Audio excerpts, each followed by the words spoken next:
नमस्कार दोस्तों हमें अपने माँ बाप की सेवा किसी लालच में नहीं, किसी लोभ में नहीं, सच्चे मन से अपना कर्तव्य समझकर करनी चाहिए। आज जो मैं कहानी आपको सुना रहा हूँ उससे मेरी बात आपको बहुत अच्छी तरह समझ में आ जाएगी। कहानी का शीर्षक है सेवा की कीमत। राम प्रसाद और उसके परिवार का बहुत सुखमय जीवन चल रहा था। घर में उसकी पत्नी दुर्गा और 2 पुत्र और 2 बहुएं और 5 पोते पोतियां थी। संयुक्त परिवार था, हर तरफ खुशी खुशी थी।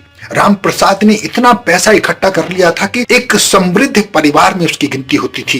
एक दिन अचानक दिल का दौरा पड़ने से राम प्रसाद का निधन हो गया। उसकी अचानक मृत्यु से उसकी पत्नी दुर्गा का रो रो कर बुरा हाल हो गया, मगर जीवन की गाड़ी चलानी थी। क्योंकि राम प्रसाद की दौलत पर उसकी पत्नी का हक था, दुर्गा देवी उसकी वारिस थी, इसलिए सारी धन दौलत दुर्गा देवी के हाथ में आ गई।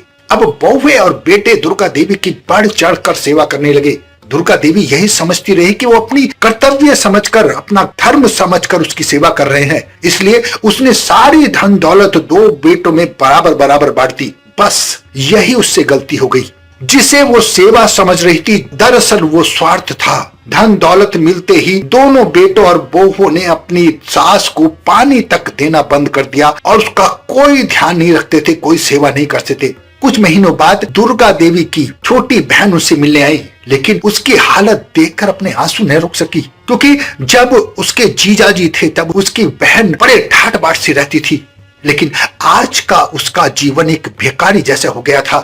कोई उसका ख्याल नहीं रखता था, कोई उसे खाने पीने के लिए कुछ नहीं देता था। वो घुट घुट कर जी रही थी। बहन को बहुत बुरा लगा और उसने उसे उस दलदल से निकालने का वादा करके बहन चली गई। कुछ दिन बाद उसकी बहन फिर से उसके घर आई। उसके हाथ में एक बैग था और वो बैग को ऐसे लिए हुई थी जैसे उसकी बहन की औलाद उस बैग को देख ले। सीधे अपनी बहन के कमरे में गई और उसने कहा, बहन जी, आपका जो ये जेवर मेरे पास रखे हुए थे, मैं उसको लेकर आई थी। बहू और बेटे कान लगाकर उसकी बात सुन रहे थे। दोनों बेटों और बहू की आंखों में चमक आ गई कि माँ के पास इतने जेवर अभी भी हैं जो बहन के पास रखे थे। खैर, उन्होंने फिर से अपनी माँ की सेवा शुरू कर दी, क्योंकि वो उन गहनों को भी हथियाना चाहते थे जो उसकी छोटी बहन अपनी बहन के लिए लाई थी। दिन रात उसकी सेवा करने लगे। कोई बेटा फल लाता तो कोई दवाई लाता और कोई तरह तरह से उसकी सेवा करने लगे। अब इस बात से दुर्गा देवी बहुत खुश थी, लेकिन जब उसे लगा कि अब मेरा अंतिम वक्त है, तो उसने अपने दोनों बेटों और बहुओं को बुलाया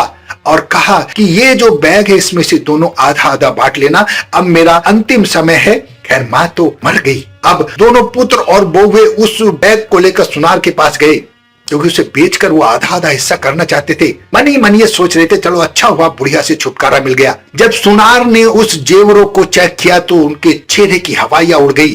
कहने लगे, क्यों मूर्ख बनाते हो, ये पीतल के जेवर हैं जिस पर सोने का पॉलिश चढ़ा हुआ है। सुनार ने उन दोनों को डांट कर भगा दिया। दोनों की हालत देखने वाली थी।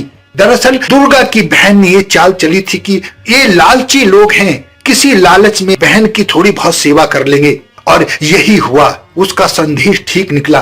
दोस्तों, किसी लालच में नहीं, किसी लोभ में नहीं, अपने माँ बाप की सच्चे मन से सेवा करे, अपने कर्तव्य समझकर सेवा करे। मेरी यही आपसे प्रार्थना है कि उन्होंने सारा जीवन आपके लिए दिया होता है, अपनी सारी खुशियां आप पर निछावर कर देते हैं। आप भी उनका ध्यान रखें। हंसते रहें, मुस्कुराते रहें, खुश रहें। धन्यवाद।